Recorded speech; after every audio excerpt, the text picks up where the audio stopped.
I'm Ashley Davis, the Vice President of Davis Jewelers, which is a family-owned and operated business just right around the corner from where Dale has been speaking today. We've been in business for 90 years, and I've been in business for 18 years. So I think one of the things that you always have a takeaway from an emerging leader speaker is so much knowledge, and we all know that sometimes it just goes back to taking a little bite out of that elephant.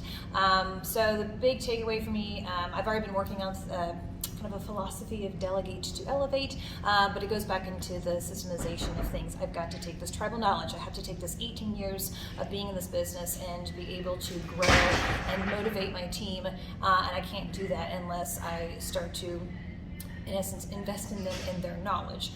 So I love that I was already working on it. I love that you added to that as well, and also had my CPA here today, and breaking down little things in financial also helps me in growing my knowledge.